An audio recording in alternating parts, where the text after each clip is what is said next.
चलिए हमारे इस सफर के 9वें पड़ाव पर आगे बढ़ते हैं।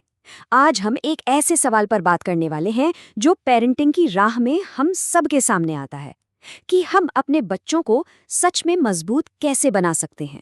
कभी ऐसा महसूस हुआ है कि कोई बच्चा मान लीजिए पियानो सीख रहा है या क्रिकेट खेल रहा है और वो इसलिए छोड़ देना चाहता है क्योंकि वो उसमें फौरन अच्छा नहीं कर पा रहा? ये बहुत ही आम बात है। आज हम इसी के पीछे की वजह को समझेंगे और ये भी जानेंगे कि हम इसमें कैसे एक पॉजिटिव भूमिका निभा सकते हैं। इस पूरी बात को समझने के लिए मैं आपको एक छोटी सी कहानी सुनाना चाहता हूँ। एक ऐसी कहानी जिसमें एक बहुत बहुत गहरा सबक छिपा है। जरा सोचिए, एक छोटी सी तितली है जो अपने कोकून से बाहर आने के लिए घंटों से लगातार मेहनत कर रही है, संघर्ष कर रही है। अब वहां से एक भला आदमी गुजर रहा था। उसने तितली की ये हालत देखी और उसे उस पर दया आ गई। उसे लगा बेचारी कितनी तकलीफ में है, मुझे इसकी मदद करनी चाहिए। और उसने एक छोटी सी कैंची निकालकर कोकून को काट दिया ताकि तितली आराम से बाहर आ जाए। और हाँ, तितली बाहर आ भी गई, वो भी बिना किसी मेहनत के। पर उसके पंख बहुत ही कमजोर और अधूरे रह गए।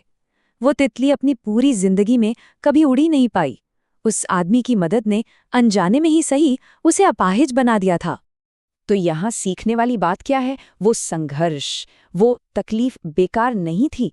असल में कोकून से बाहर निकलने की वही जोर आजमाइश उसके पंखों में ताकत भर रही थी जो उसे उड़ने के काबिल बनाती। और जानते हैं, ये तितली की कहानी बच्चों के विकास पर बिल्कुल सटीक बैठती है। हमें भी उनके लिए एक ऐसा ही माहौल बनाने की जरूरत है जहां उन्हें गलतियां करने की आज़ादी हो, एक सेफ टू फेल जोन। इसी चीज को साइकोलॉजी की भाषा में रेजिलियंस कहते हैं।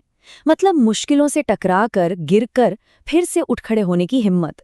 और ये कोई ऐसी चीज नहीं है जो पैदाइशी मिलती हो। ये तो एक स्किल है जो धीरे धीरे अनुभव से ही बनती है, बिल्कुल एक मसल की तरह जो कसरत से मजबूत होती है। तो ठीक वैसे ही जब हम बच्चों को हर छोटी मोटी मुश्किल से बचाते हैं तो हम अनजाने में उन्हें उस संघर्ष से ही दूर कर देते हैं जो उनके कैरेक्टर को, उनके आत्मविश्वास को बनाने के लिए बेहद जरूरी है। तो सवाल ये है कि फिर करें क्या? हम अपने बच्चों को संघर्ष करने का मौका कैसे दें, वो भी बिना ये महसूस कराए कि वो अकेले हैं? इसके लिए एक बहुत ही आसान और कमाल की टेक्निक है। इसे कहते हैं मिस्टेक गोल। ये बहुत ही सिंपल है। जब भी कोई बच्चा किसी चीज को लेकर निराश हो तो उसका गोल ही बदल दीजिए। उससे कहिए, चलो आज का गोल ये नहीं है कि सब कुछ सही करना है, आज का गोल है कि कम से कम 5 गलतियां करनी है। और जब वो गलती करे तो डांटने की जगह उसकी कोशिश के लिए उसे शाबाशी दीजिए। ये सोच में एक जमीन आसमान का फर्क है। देखिए, पुराना तरीका क्या है? गलती मत करना, जो एक डर पैदा करता है। और नया तरीका, चलो 5 गलतियां करते हैं। ये तो प्रैक्टिस को एक मजेदार खेल बना देता है। इससे ये समझ आता है कि गलतियां तो सीखने की प्रोसेस का एक हिस्सा है। और इसके फायदे जबरदस्त हैं। ये टेक्निक फेलियर के डर को जड़ से खत्म कर देती है। बच्चे को सिखाती है कि कोशिश करना जीतने से कहीं ज्यादा जरूरी है। और इसी सोच से असली आत्मविश्वास और हिम्मत पैदा होती है। तो चलिए, आज के इस बातचीत को समेटने से पहले जो सबसे अहम बात है उसे एक बार फिर से दोहराते हैं।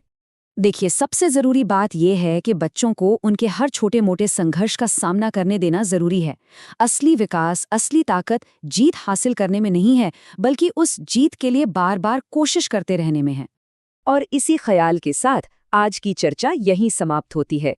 हमारी अगली मुलाकात में हम एक और बहुत आम घरेलू चुनौती पर बात करेंगे, और वो है भाई बहनों की लड़ाई।